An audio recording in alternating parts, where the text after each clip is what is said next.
我老豆其實打我嘅次數就唔係多，但係打真係今夜。5年級嗰陣，我哋屋企有拖拉機耕田，嗰陣時買柴油呢，就有本登記證，就抄來抄去都抄唔到。佢就想當然咁呢，就會認為肯定係我整唔見咗，可能呢，佢仲有啲其他唔如意嘅嘢，佢就瞬間扯起把火嚟，抄起把凳咁啊，一劈到去個背門心嗰度，就成個人撲低喺地下，一度氣 at 都 at 唔到出嚟。我媽見到咁樣就抱住我咧，衝咗落去另外一條村嗰度，後面咧就成個背門心咧巴掌咁大笪黑 mark 嚟嘅，我係睇唔見嘅。我媽講翻出嚟，後邊我同我老豆關係變差，係因為佢對我媽係好多時候真係未盡到佢做丈夫嘅責任。咁啊，最印象深刻就係嗰次重陽節，我媽就發燒，辛苦到都已經講唔到嘢。咁我就知道我老豆嗰晚就一定係群咗佢嗰啲豬朋狗友出去登山啊，漆黑一片，攞住把電筒帶住我細佬去到山腳下，到處去嗌，都揾唔到我老豆翻嚟。唉，其實我個童年係都幾不堪。我好清楚咁記得呢，我係8歲開始煮飯，攞住把和廉仔就去幫手割禾噶啦。咁我老豆都係耕田出身嘅，咁我哋都係要去做呢啲嘢噶。好羨慕人哋，哇！啲同學放學之後呢，可以到處去玩，玩到咁上下嘅時候會俾人嗌翻屋企食飯，我哋就冇嘅。放學之後就去做嘢，淋菜、摘菜、剁豬菜、起煤爐、煮飯。你身上有任何嘅傷痛咧，係唔能夠講嘅。佢以前呢，就係鬧完你，跟住直接就上手噶啦，要麼就兜巴星你嘅啫，以咆哮咁嘅方式，真係就係那麼一次，應該係11年、12年吧。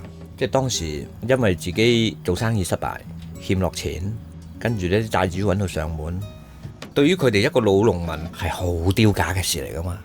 跟住我媽打電話嚟呢，我老豆就喺旁邊就講話，你叫佢要死喺出邊死好啦，惹埋晒呢啲咁嘅嘢翻嚟。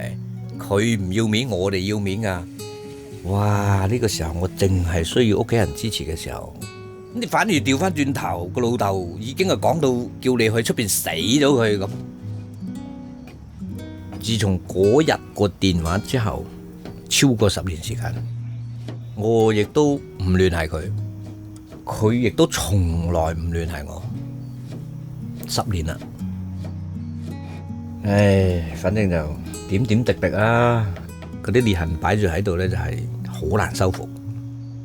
講真啦，父子感情就真係冇乜噶啦，僅限於一種義務咯。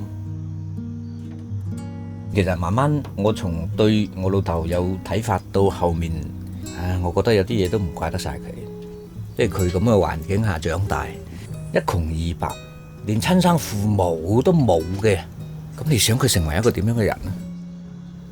整個時代背景擺住喺度嘛，佢哋真係從食糠食樹葉嗰個年代走過嚟啊！嗰個年代芋頭、番薯、飯呢幾樣嘢對我哋嚟講，差唔多係主糧嚟啦。講到食芋頭呢樣嘢呢，真係好矛盾嘅，好厭倦去食佢，又不得不去食佢。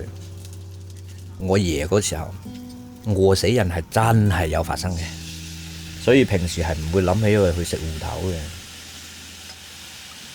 我煮起呢樣嘢嘅時候係抑制唔住你個內心會去諗起嘅。應該係4、5年級左右。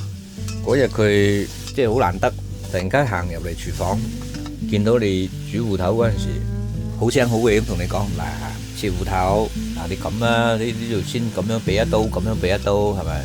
如果唔係呢，就好易切親手嘅。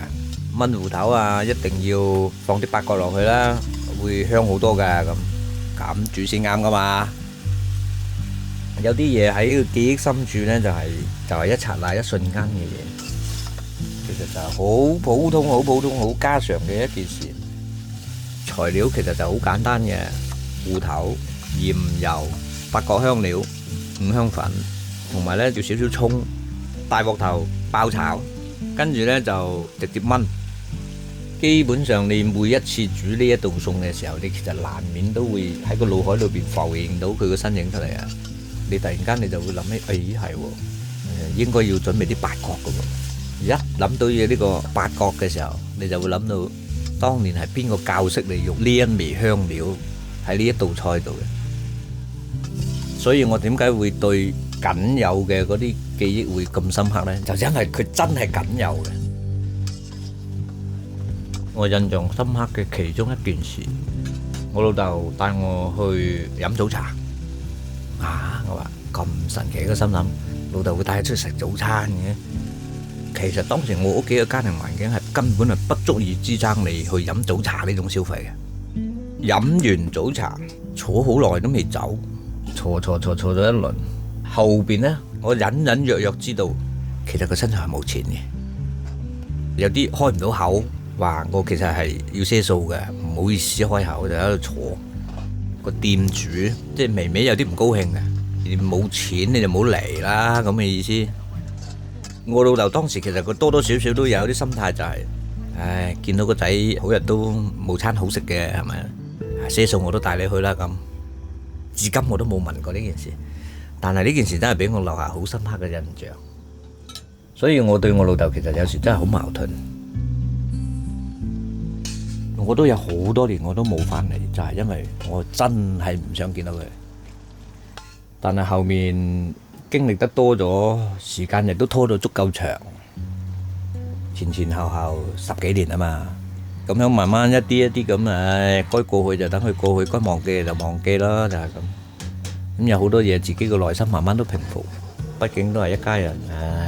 千唔好萬唔好，佢都係你老豆。有咩啫？咁該翻嚟就有時就翻嚟咯。咁見面嘅次數就慢慢多啲咯。咁而家嘅話，其實都算係緩和咗好多噶啦。兩仔爺見到面都冇嘢講。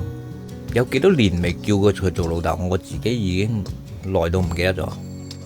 咁有時見到你翻得嚟嘅次數多啲，到咗中午食飯嗰個鐘點啦，佢就會問你中午要唔要煮埋你飯啊？見到佢問得幾次啦，咁我話煮埋啦，今日就係從咁樣開始咯。我老豆同我之間都有呢種微妙嘅嘢存在。有啲嘢我希望到我身上就停啦，嗰啲唔好嘅嘢唔好再延續落去。所以其實我同我個仔之間更多可能係會似一對好朋友。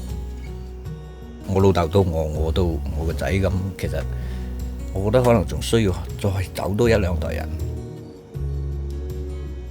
其實可能我內心深處呢，就係一直都希望去獲得一種家族之間嘅一種認可啊，所以我覺得呢個炆芋頭呢，更多嘅係代表住父子之間嘅一種傳承。雖然係冇幾多，但係呢，你始終你都係壓抑唔住個內心有一種憧憬呢，都係好希望證明我係有上下傳承嘅。